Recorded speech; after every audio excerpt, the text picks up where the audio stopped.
दोस्तों इस वीडियो में बात करेंगे टोटल 3 रेलवे शेयर के बारे में। जैसा कि हम डेली बेसिस पे बात करते हैं, हमारा डेली बेसिस पे टोटल पूरे रेलवे स्टॉक के जो कि इंपॉर्टेंट है उन सभी के बारे में एक वीडियो जरूर आता है। दोस्तों ये वही वीडियो रहेगा। देखो भाई, आज आपने देखा आपके आईआरएफसी, आरएनएल, इरकॉन तीनों शेयरों के अंदर दोस्तों हमें छोटी छोटी गिरावट देखने को मिली। और हम देखा जाए 1% के एवरेज स्टॉक में तीनों में हमें गिरावट नजर आई है।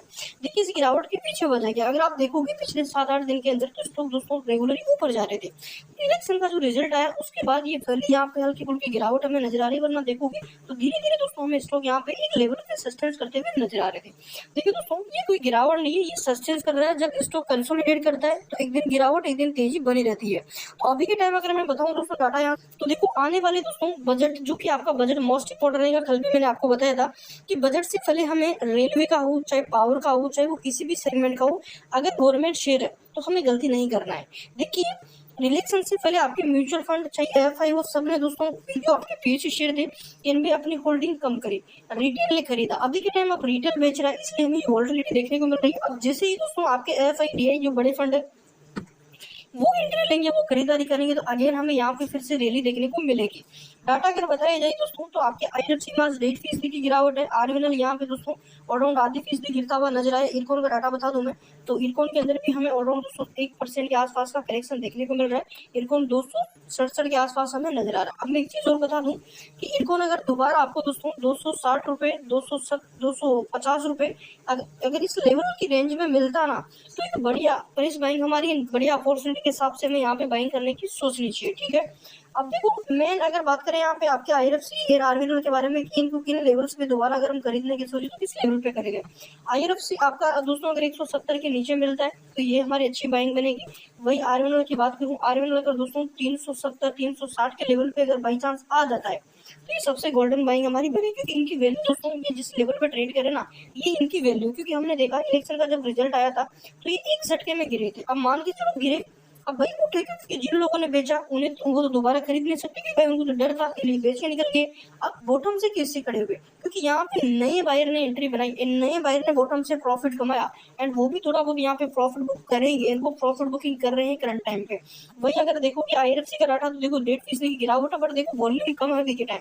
तो ये हमारे लिए सबसे बड़ा प्लस पॉइंट है कि बिना वॉल्यूम के शेयर गिर रहे हैं, तो मतलब ज्यादा सेल अभी के टाइम हमें नजर नहीं आ रहे हैं। टोटली रिटेल का ही सेल बाई का डाटा यहाँ पे देखने को मिल रहा है। देखिए आयर जो आपका आईआरएफसी दोस्तों इस गिरावट के साथ अगर आप यहाँ पे इसका जो आरएसआई देखोगे तो आरएसआई 54 का देखने को मिल रहा है। अगर गिरता भी बाई चांस तो जहां तक मेरे को लगता है आई 50 रुपए की जो 50 के आपका यहाँ पे आरएसआई है ना, इसका सपोर्ट बाई चांस नहीं टूटेगा।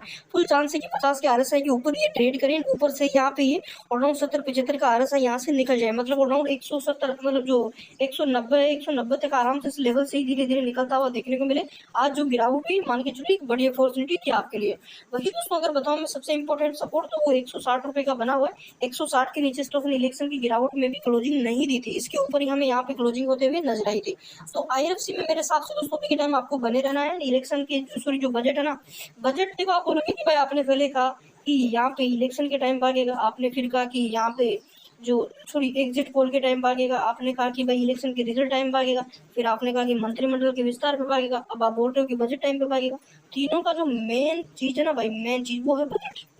बजट क्यों इंपॉर्टेंट है बता दूं मैं, तो इन सभी शेयरों के बारे में जो भी यहाँ पे आपके सेगमेंट है, हमें ये चीज पता चले कि आने वाले 5 साल में गवर्नमेंट किन शेयरों में, किन सेगमेंट में कितना इन्वेस्टमेंट करने जा रही है, किन सेगमेंट मार्केट के लीडर बनेंगे, कहाँ ज्यादा पैसा बनेगा, ये हमें बजट के टाइम पता चलेगा कि गवर्नमेंट का फोकस किस सेगमेंट में रहेगा।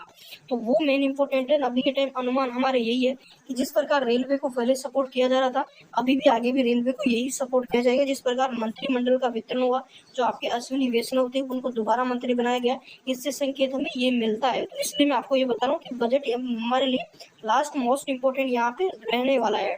आरबीएल की बात की जाए दोस्तों, आरबीएल के शेयर सेम वही पैटर्न अभी के टाइम बनते हुए नजर आ रहे हैं। देखो अभी के टाइम थोड़ा सा ये कंसोलिडेट करने के अलग है कि यहाँ पे लोगों ने ये समझ लिया कि भाई स्टॉक भागेंगे नहीं। अब देखो थोड़ा सा टाइम लग, बड़ा रिटर्न लेने के लिए थोड़ा सा वेट करना भी पड़ता है।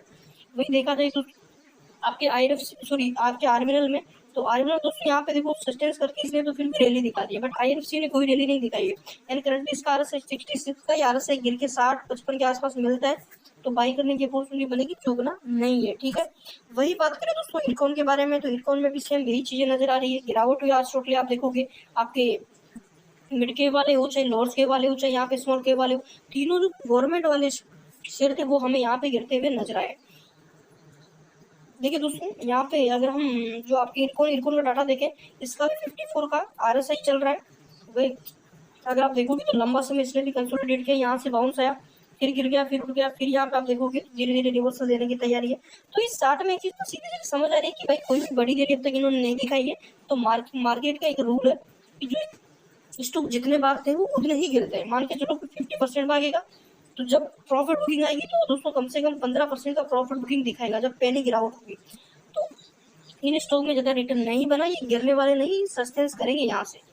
तो बजट तक वेट करिएगा एंड अभी के टाइम टोटली थोड़ा सा अपने आप को बनाए रखो एंड यहाँ पे थोड़ा सा भरोसा रखो। बिजनेस में ग्रोथ है इसलिए चीजें नजर आ रही है। यहाँ से रेलवे की ग्रोथ इंडिया की देखो एक बार कितनी बाकी है अभी के टाइम। तो ये लीडर है इन सेगमेंट के, ध्यान रखना। तो इसलिए आपको चीजें मैं बता रहा हूँ। यहाँ से आप भाई PSU शेयर तो गिरने लगेंगे तो गिर जाएंगे, बट भाई वैल्यू भी तो, वैल्यू नाम की भी तो चीज होती है ना मार्केट में कि भाई वैल्यू से ही नीचे चले जाएंगे।